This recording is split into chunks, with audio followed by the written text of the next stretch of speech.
Order, order. Welcome to the Treasury Select Committee on Wednesday, the 19th of March 2025. Today, we are pleased to welcome Ric Lewis, who is the Chair Designate of the Crown Estate.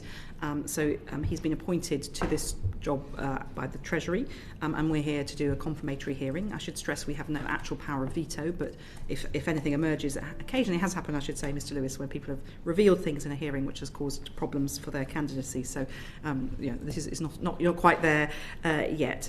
I'm really pleased to welcome Mr. Lewis, who has his CV and answers to the questionnaires that we sent him are just about to be published in the public domain, and thank you very much for that. If I could just start by asking some boringly practical questions about the questionnaire that we sent you, Mr. Lewis. So we sent you a questionnaire and then you filled it in. Did you send that to anybody else before sending it back to us? I probably discussed it with my colleagues or my future colleagues at the Crown Estate, but no, before sending it to you, definitely not. Okay, so it didn't go to anyone at the Treasury at all? I may have copied, I don't remember, I may have copied them afterwards, but I sent it back directly to you. Okay, so you sent it to us and then you possibly sent it on to them after that? Yeah. Okay, and did you have any further contact did anyone suggest any amendments from the Crown Estate or the Treasury? If there were amendments from the Crown Estate, it would have been syntax or, those kind of things, but the thoughts are original and they're from me. Okay, and did the Treasury talk to you about the answers to your questionnaire in any way? So did you have any further conversations with the Treasury about any answers in the questionnaire that may have risen that caused concern to them in the recruitment process? No, if I recall correctly, the only input they were just process. Okay. Because in the questionnaire you pointed out that you'd made some political donations to the political offices of Sean Bailey. For anyone who doesn't know who Sean Bailey is, he was a Conservative Conservative member of the London Assembly, running then for the Mayor of London. Mm-hmm. That was for £50,000. And David Lammy MP, for anyone who doesn't know, he's the current Foreign Secretary, but in 2023 and 24 he was the shadow Foreign Secretary, and that was two donations of £15,000. You pointed out that there was some error in some recording of that, but it's two donations of £15,000. Could I ask why you chose to donate money to those two individuals? Sure. I appreciate the opportunity to answer this important question. So first I'd like to say that I'm not and never have been affiliated with any political party in the UK or in the US before that. You can tell from my accent that I have an American background. The donations I made were to two individuals with a single objective, which was supporting those who are doing work in underrepresented and under-resourced communities. And it's consistent with what I've done in my 25 years of philanthropy here in the UK and with my foundation. Now, in retrospect, I understand with the scrutiny of and I've read the code of conduct of chairs of public bodies, I understand that it would be regarded as political because of their connection to politics. But I was never doing something for the party. Both parties understood that this was for a mission that they were on, but not for the general support of the party. And there's nothing been before or after. The other thing that I would add to it is that if you were to examine my pattern and philosophy and practice of giving in the 25 years I've been here, you would see this is a very, very small part of it and completely consistent with the theme of my giving all along. So I understand that this is regarded as political. It wasn't intended. However well-intentioned my giving was, I now understand the sensitivity here, and I would do it differently if I So just speak it. So you say you're doing work for these individuals who are doing work in under-resourced communities. Do you want to just be a bit more specific about what you mean by that? Yeah, I don't want to be too colourful here, but I was supporting Sean Bailey as a black British person who was trying to do better in his community and working on things in the community. I know he was moving towards a political appointment. I had very frank conversations with him about I didn't believe he could be successful, so that's not why I was doing it, and I wasn't doing it to support the Conservative Party. I was doing it because he was trying to make the community better. The same thing on the other side with, the current Foreign Secretary came to me and said, I have an opportunity to employ a couple of interns in our office that wouldn't get the job otherwise from under-resourced communities. It's consistent with what you do. Would you support it?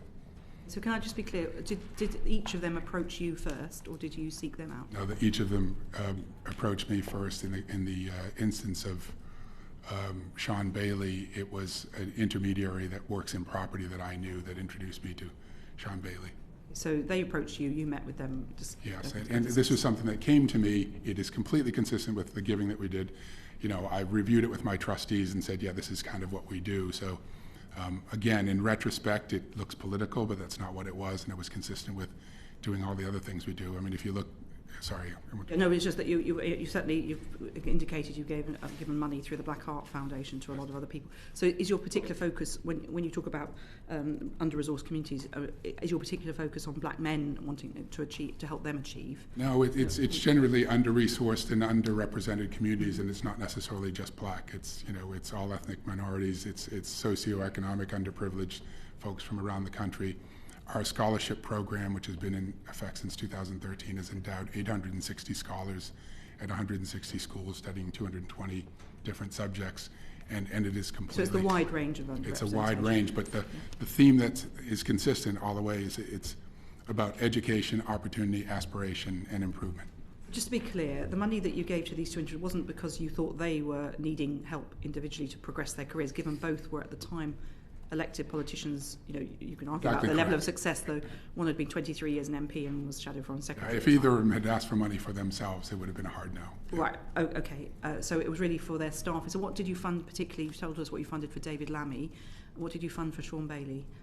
He was trying to get the startup of operations to try and figure out his political career, and so it was the establishment of his office. He wasn't technically a candidate, and he hadn't been running yet, but I don't know how to be how colorful here. He just said, I'm going around and talking to people that don't look like me and begging them for money. You're a leader in our community. Would you support me?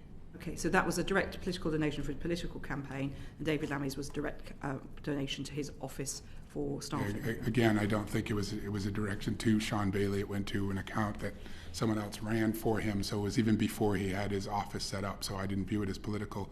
And I was very clear with him, as I was with David Lammy, this is not a political campaign. I do not want to be part of the party, although people confuse that. So it was to them individually, or to their efforts, yes. And so with David Lammy, was it to a separate account or was it to him personally? It was to a separate account, but it was David Lammy's account. I remember at HSBC it went to his account. I know that both of them were recorded on the register, so I made sure that they were official, okay. But they were going to them as individuals trying to do something. Do you do any different. Due diligence when you donate? I mean, first of all, have you donated to any other politicians that you know of, people emerging? Never, okay, no. Not sort of local council level or anything like that. Okay, so and did you do any due diligence or have anyone checking whether anything, because this was a bit out of your pattern of donations? I did. Due diligence in that I knew that it was recorded. Due diligence in that I know that it went to the destination that I intended it to. But they were both credible public people, so I didn't feel like I had to go much further than that. But just to show how distant I was or am from the issue, I don't know the names of the interns that he hired. I trusted that he did the right thing with the money, et cetera, because I trusted him as an individual that I had a distant relationship with. In the case of David Lammy, and the same thing with Sean Bailey, I assume he used it for the reasons that he said he did, but I didn't follow up on that. Did you, when you were going through the process for interview, did you advise the interview panel that you had made these donations to these two politicians? I didn't because I didn't view them as political, and so I look in retrospect and I realized that I made a mistake in not saying that, hey, these were political donations, because I didn't regard them as such. We discussed a great many things through the process, in the early process, about conflicts of interest with all the things I do at other corporations and community issues, and then this subject came up later. It's still part of due diligence, so we discussed it in detail and came to the conclusion that there wasn't, and won't be any future conflict of interest. And you weren't called back in after, because this was some of this was in the public domain, I think, at the point that you were applying for the job? Yeah, and it was still in the due diligence process and still in the evaluation process, and I guess at some level, as cumbersome as the process in talking about it again was, we got a chance while I was still in the vetting process to look at this in detail and understand its issues. Knowing what you know now, would you have done that differently?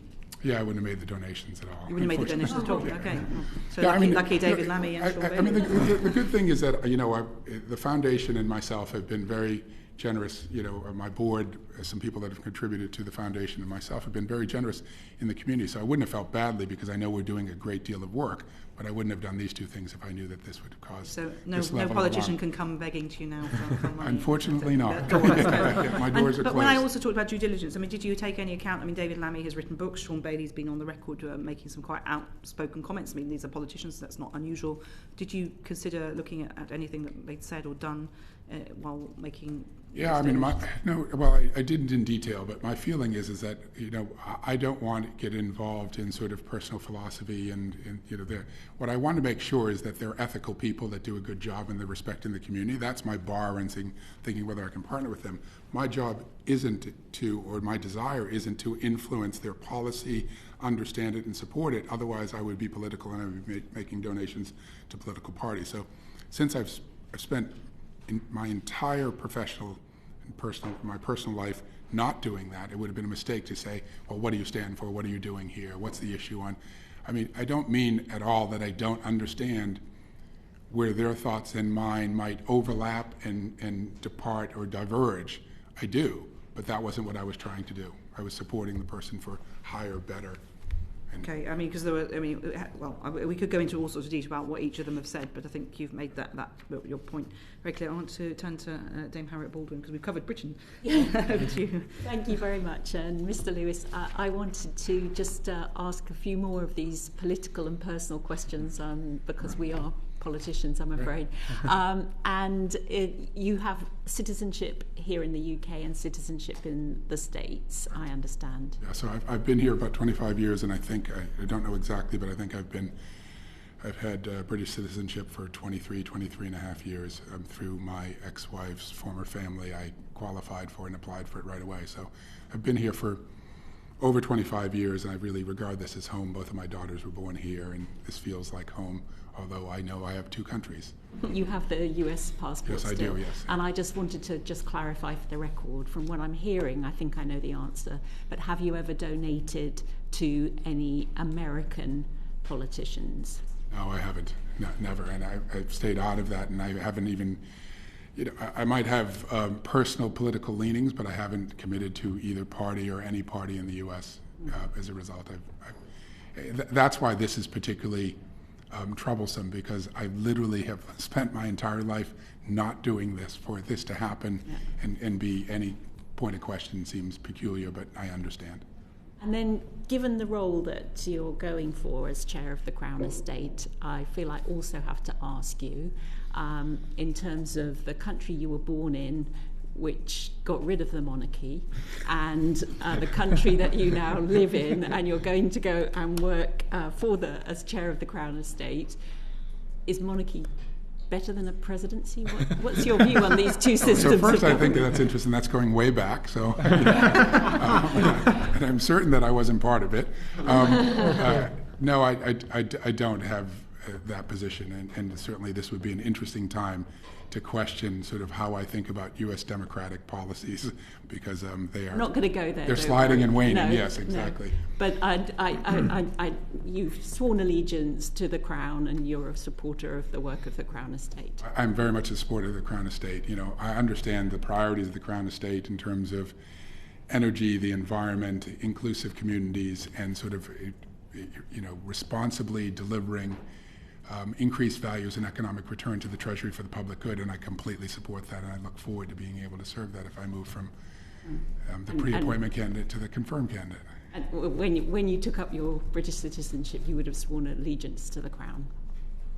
I probably did on paper. I think the process now is where you do it in person, but because I did it so many years ago, I'm sure that I did, yeah. Thank you. Thank you very much. Lola McAvoy, MP. Thank you very much, Chair, and good afternoon, Mr. Lewis. So your CV is really impressive. It sounds like you've had a really interesting career. I'm just interested, following on from Dame Harriet's question, is there any scope for you in this new role to bring these philanthropic passions to the new role? Do you see any crossover with your philanthropic arm and the things that you've spent your time doing, the passion projects, and this new role? Philosophy and intent, perhaps. I've just said, and stated what I think the four major goals are. If you look at the third one, building more inclusive communities and, trying to foster and generate more economic inclusion for a greater part of the country as part of the Crown Estate's remit, and that feels very comfortable to me because that's what I'm trying to do, is making some parts of community bigger and better and more included, but not in an overt way, no. Thank you. And how do you expect your chair of the Crown Estate role to be different to that of the one in the private sector? There are a lot of similarities. I mean, at some level, I guess I think, it's funny that I feel like I've almost been preparing for this role for most of my professional career. There's a lot of overlaps in terms of, I'm a specialist in investment in real estate and alternative assets. I've worked across a number of jurisdictions and geographies. I've been charged with managing risk and financial fiduciary responsibility, and those things are all very similar here. And equally, because I've been active in the built environment, sustainability and environmental security and connection has been very important. I think that the difference in one of the areas that I'm growing in sort of in knowledge and understanding is that I would say that among my strengths, the things that I think I still need to work on is a deep appreciation for working sort of in the public interest and the public body and the scrutiny that comes with it. It's not uncomfortable to me. I'm on the board of Legal & General, which is governed by the FCA and the PRA. I've worked with shareholders. I've worked with documents for my funds that, a very clear delineation of fiduciary responsibilities to my stakeholders. So those are very comfortable, but I think this is a different bar, and I'm prepared for it, and I think at some level this is part of that process. It is indeed. And just a quick thing about logistics. So how much of your time will you devote to working at the Crown Estate? How often will you be in the office? The brief said 1 to 2 days. I believe it's 5 to 7 days when it gets to normal, and I think it's probably 7 to 10 or 7 to 14 days for the first year or so until I get up to speed. So I don't have a set agenda for it. What I know is I have enough room, in addition to the things of, if you know me, you'd know that I have a great deal of curiosity and energy and a passion for change and improvement, which I hope to bring to this role. But in addition to knowing that I had time and room for this before this very serious role, I'm just finishing as vice chair of the board of my alma mater, so that's after 8 years. So that I'm moving from that. And as part of this, that's Dartmouth College, yeah. And as part of this, I resigned myself from the chair of the Council of Imperial College London so that I would make even more room. So even if I didn't have room before considering this role, I'm removing myself from 2 roles for this 1 role. So I take this very seriously, and I will have enough time to be here and do it comprehensively. And on that point, are there any particular sites under the Crown Estate that you're excited about visiting first? What's your priority sites? Yeah, so I think they're the ones that are in the alternative asset sites. I mean, I don't mean to assume anything, but Central London office, I've done plenty of it myself, and so and I live and work around it, so those would be comfortable and be very easy. But I do want to see the marine sites, the wind sites, etc. Spend more time in sort of part of the rural communities. So there's a lot to learn and a lot to visit. And part of those days that I was saying, whether it's 7 to 14 days, is including site visits and being present there. So I really know it, not just, I won't be a desktop chair. Now, to be clear, this is all in conjunction with my conversations with Dan Labad, the chief executive, because my role is to chair the board if confirmed. It's not to be the chief executive. So I don't want to step on toes, but he's very welcoming and agrees that he'd like me to do that as well. That was actually my next question. Okay. So how will you share the strategic direction? How's it going to be divvied up between you and the Chief Executive, Dan Labad? Well, that's to be determined, but one of the attractive parts of applying and digging in for this role is that I really like the potential combination with the Chief Executive.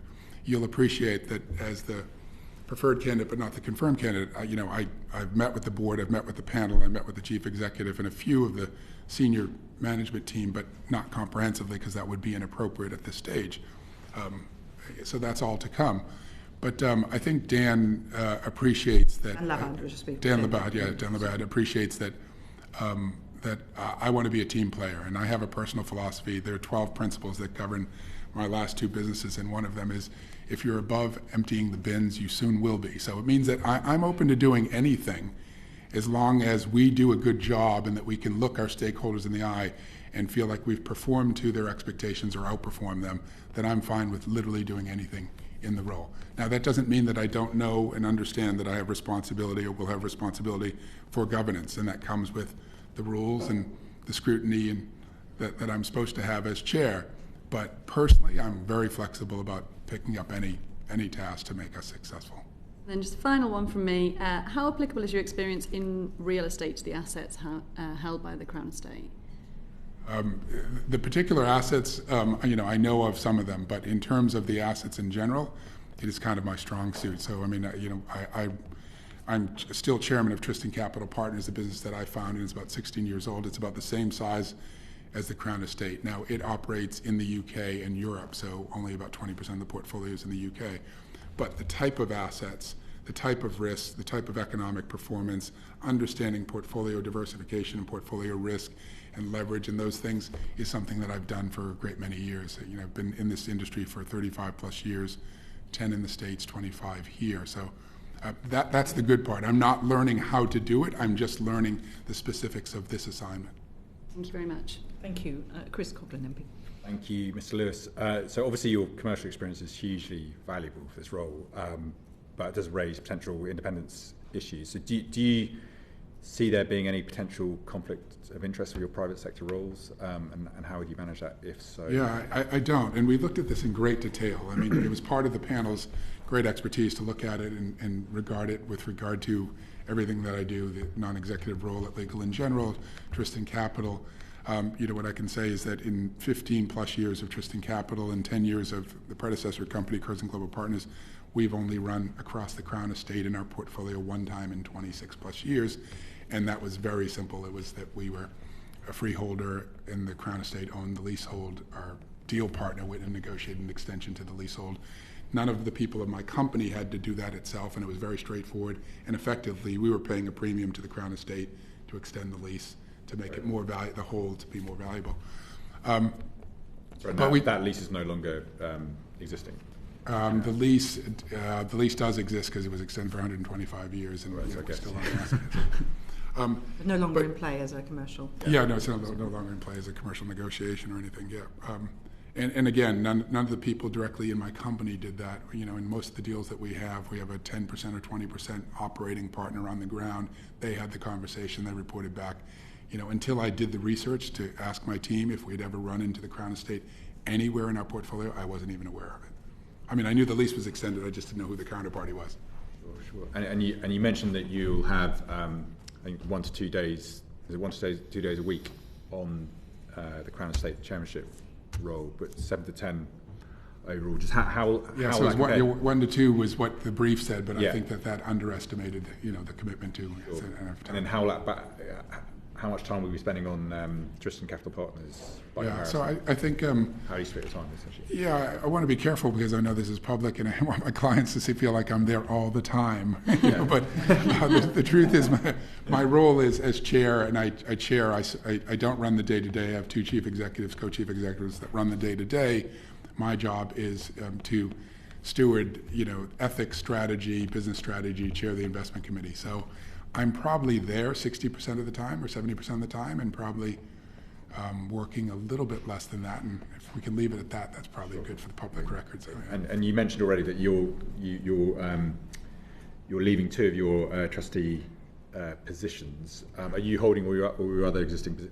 Are there any other positions that you're leaving to make? Yeah, the two that I'm holding is as a non-executive director of Legal in General, which I'll continue, and I'm also a trustee of the Earthshot Prize, which is very involved in environmental and sustainability, so overlaps a lot with the ideas that the Crown Estate does.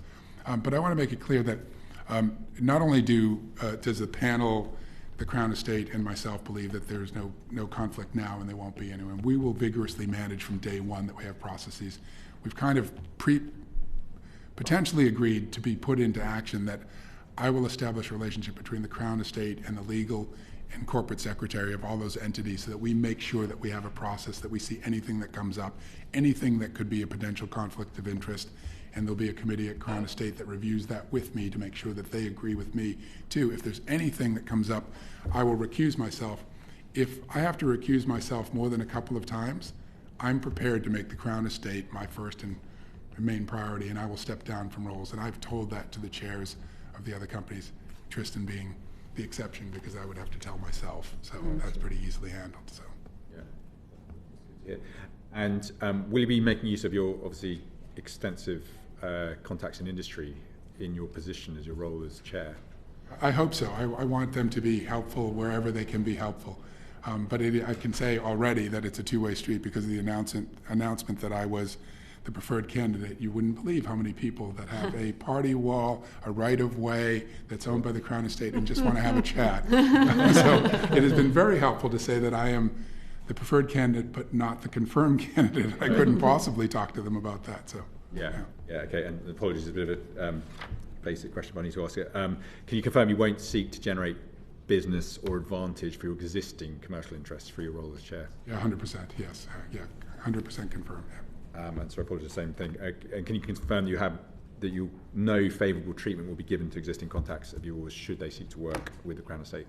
Yeah, I can confirm that completely. As a matter of fact, I'd like protection from the number of asks that will come in, and that's something that I'm sure that the current chair has had to deal with, as well as the chief executive, and just telling people that that's a really important message to you, but I can't really help you with it. Apologies again, formulate it, but I think it's independent need to ask it. And I think you've already answered it to an extent. Is it possible that companies you control may be operating in direct competition with the Crown Estate? In theory, I think anything's possible. That nothing's that's come to my attention or nothing that I'm worried about. But yeah, in concept, it could be, that there are counterparties that I don't think that there are probably companies that we're invested in because we operate in a different part of the risk spectrum. But there'll be people that I know that might be in competition on a piece of land or initiative with the Crown Estate. Yeah, in theory, sure. But the world's that way. Process system. Yeah, the whole world works that way. There's always something. Great. So it can be less formulaic now. Why do you believe the Crown Estate needs the power to borrow as envisaged by the Crown Estate Bill?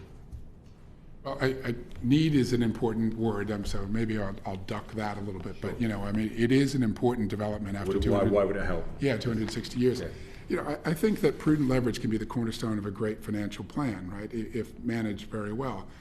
What it gives the Crown Estate now is not the need when it looks at the number of things it can do and do at bigger scale. The challenge it has is how does it generate the economic return to the Treasury for the public good that it promised, at the same time that it needs additional equity to put into deals or transactions or initiatives. To date, it's been forced to think about having to sell some of its prized assets to have the income to do that. With a little bit of leverage, it doesn't have to sell something that it really regards as valuable, and it can put up the upfront equity in there. But that comes with a lot of risks. I have a very well-developed personal philosophy on leverage. Even though my business, interest in capital, works in a world where people will give you a lot of money in debt and leverage, we've always been a moderate leverage borrower because leverage can be really helpful and leverage can also kill.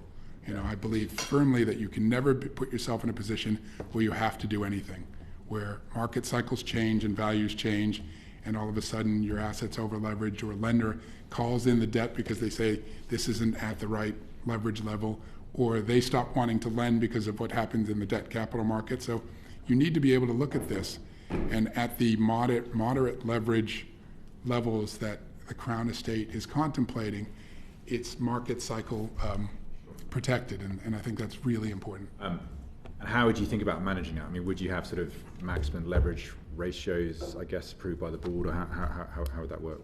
Yeah, as I understand that conversation is going on between the Crown Estate and the Treasury now, and so I'm not privy to all of them, but I think that there'll be an agreement that the board gets to set some kind of leverage that is comfortable to the Treasury and Parliament and public good, and I'm more than pleased to work inside those constraints, because any amount would be helpful to the Crown Estate, but making sure that it doesn't endanger its 4 strategic priorities is really important. Sure. And I mean, presumably, when the Crown Estate develops its asset base, by definition, it's going to be competing with the private sector. And is that a problem?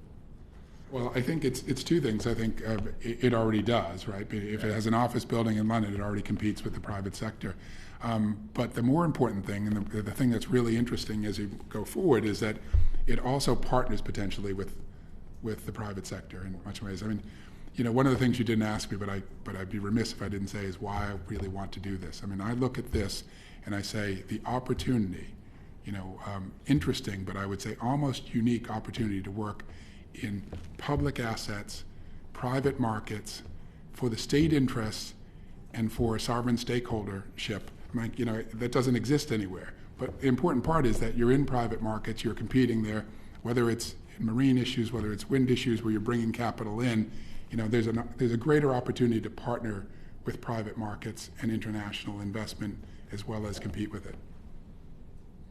But you would not envisage this model, your role to be to help crowd in private sector investment, or having a higher risk tolerance than, say, the private sector? No, I don't mean to be flippant, but I think I might be an option, right? So, in the private sector, just as the chief executive does, because he came from it a bunch of years ago, we have credibility in that private sector, so that if we're partnering with someone, they're not uncomfortable. They know who we are, how we do things, our track record, but there's no strategic plan to bring in a bunch of private money into this now. I guess final question, and why wouldn't you allow the private sector to develop the Crown Estate's assets on the Crown Estate's behalf instead of borrowing internally?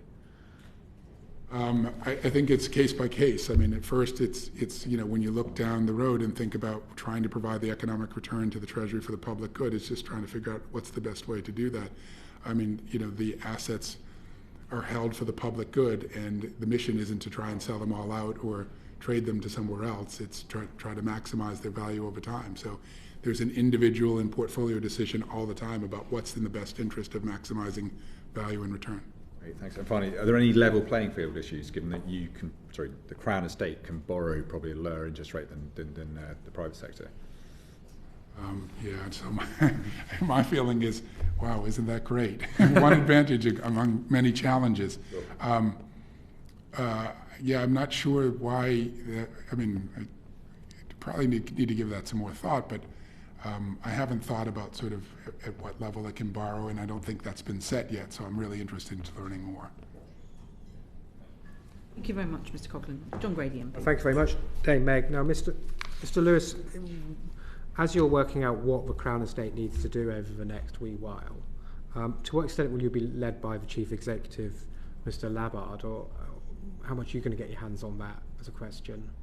Well, I think in any chair, chief executive role, it has to be a two-way street, and so I think that dialogue, and it's not just the chair and the chief executive, it's the board and the chief executive. As a matter of fact, right now as we speak, the board is at an off-site in Cambridge as a regular board meeting, and yesterday I know they reviewed business strategy and the budget and et cetera. So, it isn't a sole person or a sole senior leadership team independent view.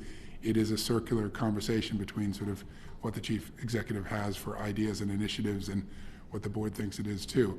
I think, if it goes as I envision it, and I think Dan and I envision it, we'll be very active in the conversation about his ideas and thoughts and what the trade-offs are and what the opportunities and challenges are. So I expect not to be the chief executive, but to be comprehensively involved in a way that works for the chief executive and the senior management team. Then, looking to the end of the first year, or your first year at the Crown Estate, what would be the three things you'd want to achieve? That's a good question.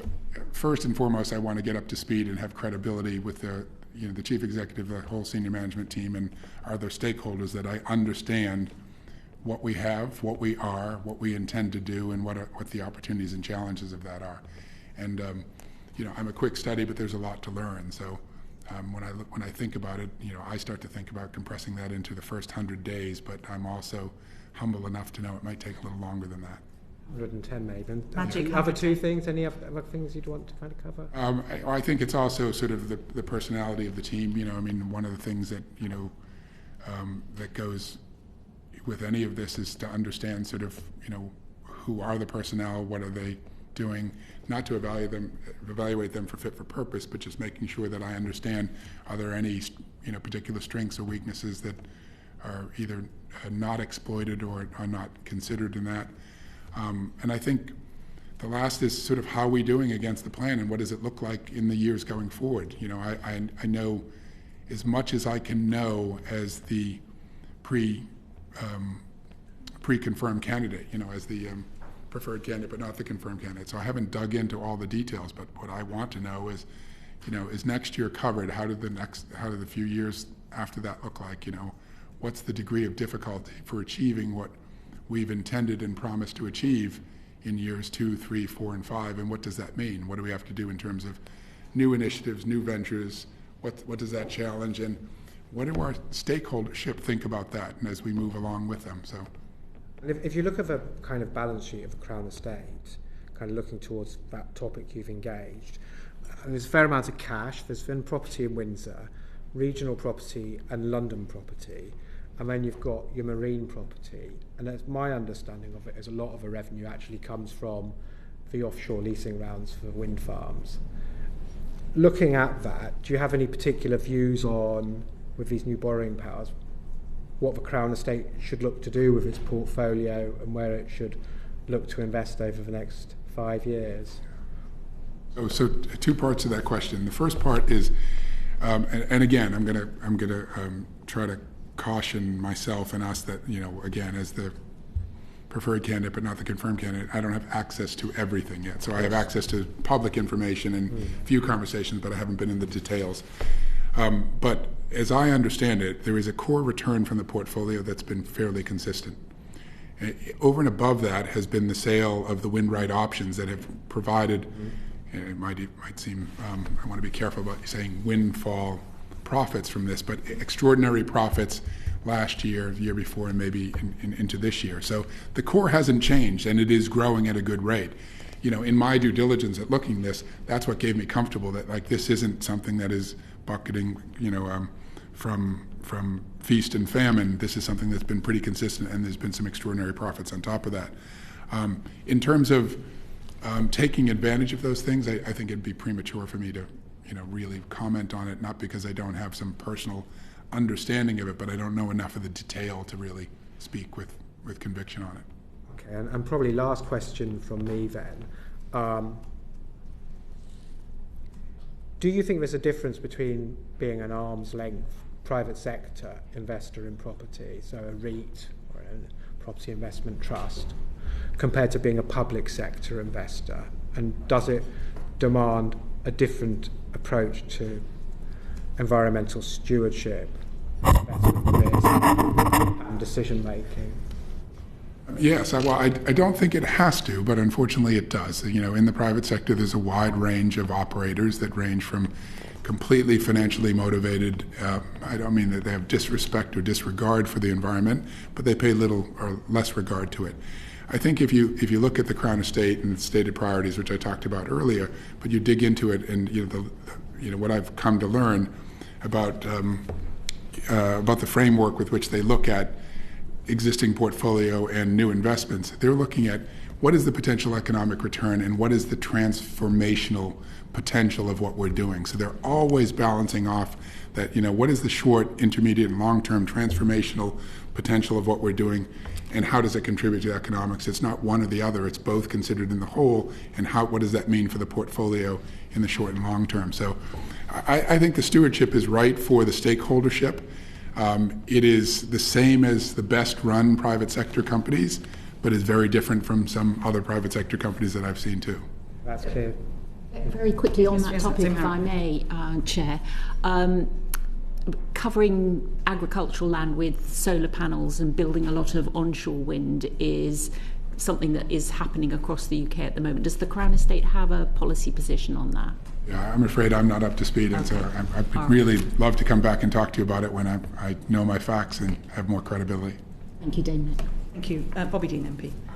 Yeah, good afternoon. I'm struck that some of the priorities are areas that are coming under enormous political pressure at the moment. In particular, you talked about working to implement diversity, equity, and inclusion metrics into its operations, and we in this committee have seen the FCA and PRA kind of retreating from introducing new DEI rules. They're getting sort of bundled in as a regulatory burden. I mean, how do you respond to that if this is a tricky one, because I think first and foremost I have to look at my potential role as the chair of the Crown Estate, and I have to look at what the stakeholdership believes is important. Just to be clear, we've now paused for a moment. Can we pause just for a moment?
For.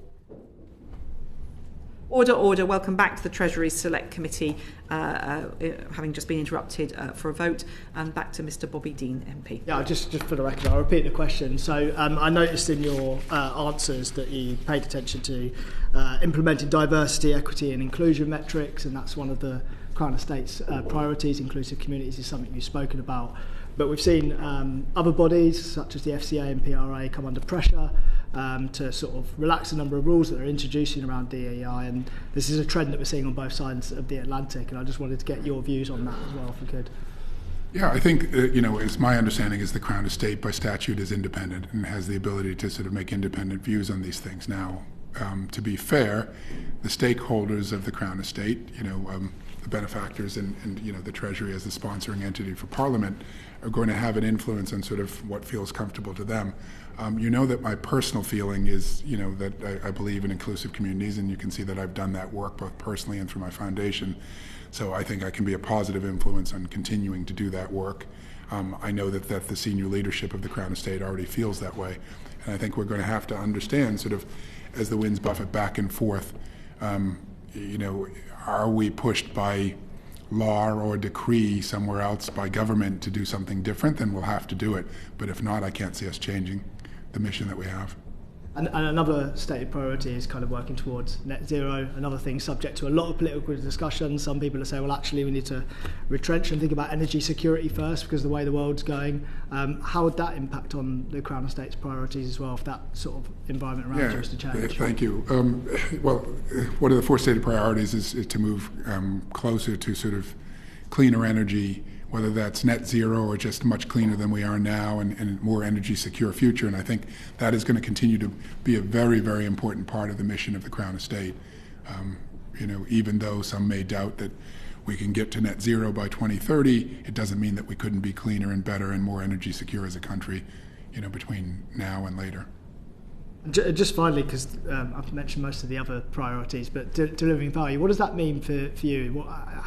It's a priority of the Crown Estate, but what does it mean for you, delivering value? So I think there's two things. One, it's delivering economic value, an increase in the value of the assets that is consistent and dependable and reliable, delivering an economic return to the Treasury on behalf of the public purse. But I think delivering value, the third part is really important, is doing it responsibly in a way that you can hold your head up and the Crown Estate and its stakeholders can feel like that they were proper and responsible stewards of a big part of the country in generating that economic return. Thank you. Thanks.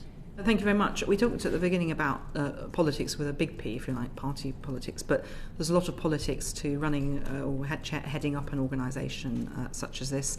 You're dealing with issues we touched on, the seabed, climate change, the buffeting of politics. We've also seen in recent months a spate of senior leaders of regulators and other quasi-autonomous organisations leave quite abruptly.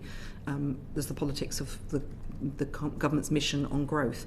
How adept are you, Mr Lewis, at navigating those political small p and sometimes big P waters? I think that I'm adept at negotiating sort of stakeholdership and change and different environments. I don't want to be so presumptuous that the little p political environment is akin to sort of what I've experienced in the private sector, but I have been through a number of challenges in my professional career, whether that is, and some of my biggest clients are sovereign wealth governments, et cetera. So I understand how policy can change how they feel about the thing that they were completely on board with doing with you and asked you to do and then changes overnight. So that's not unfamiliar to me. But I don't. You knew exactly what I was driving at. Yes. Yeah, so I don't want to be so presumptuous that I understand that what it means in this country and for the Crown Estate. But I'm a quick learner and I've been through a lot of it before, so it's not daunting to me. And that you've got the Crown Estate has its remit and its mission, that as others have talked to you about.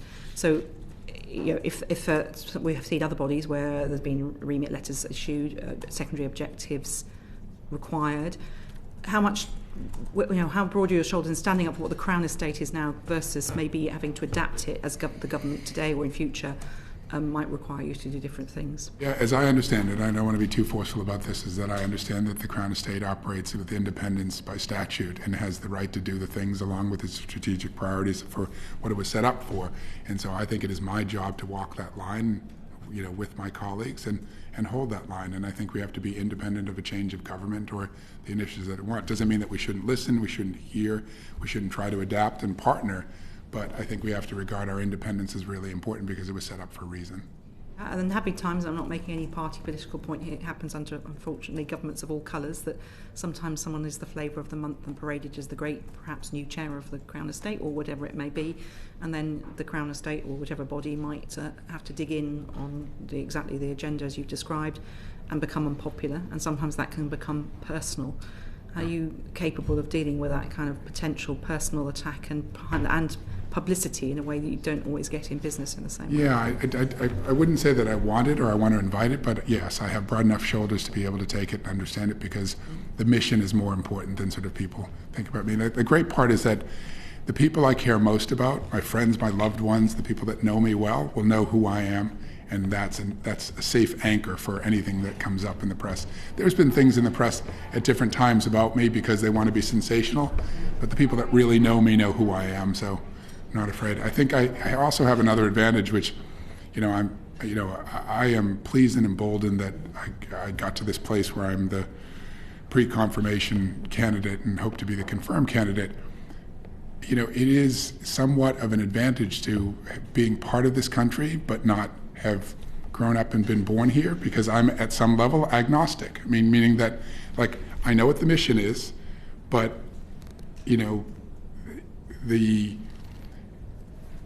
I think you understand that sort of the deep philosophy and connection is there, but it's learned. It's not rooted and organic. So I feel like I can move around based on sort of what we're supposed to do and what is the right thing to do, not like what my father and mother and grandfather and grandmother taught me to do.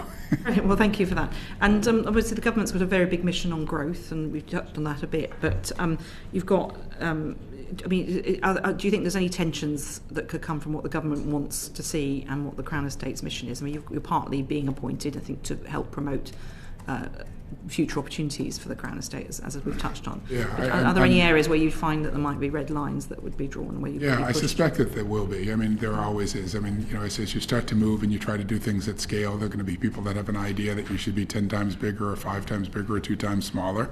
And I think that we have to stick to sort of our mission and our knitting to make sure that we respect the guardrails that we've set out in our strategic priorities and our in our stated mission. Thank you. Mr. Brady, did you have any further questions? Just on that one, the Crown Estate obviously invests a lot in net zero assets, offshore wind farms and things like that, because it's got a stake in them, because it rents for seabed out to the operators. So do you think there's a trade-off between protecting nature and biodiversity and pursuing net zero in your experience? Yeah, my experience is I think that there are always a trade-off, and I think, but they don't have to be mutually exclusive. I think it is incumbent upon us and everyone that works in this space to figure out sort of how you have the least impact on nature and the environment as you're doing good. So as you're moving towards a more energy secure future, there are definitely some things that you have to do, that can affect nature along the way. And so the question is how to do that for maximum value with minimum impact, and I think it is our responsibility to always look at that. And the great thing is it's part of our stated mission. So we're looking at how do you increase the natural environment, increase biodiversity at the same time that we're trying to make an energy transition to cleaner energy and a more energy secure future. And the only other question I'd have would be just, do you think the public have a good understanding of what the Crown Estate does? No, I don't. I'm not sure that they do, and as I understand it, that they don't.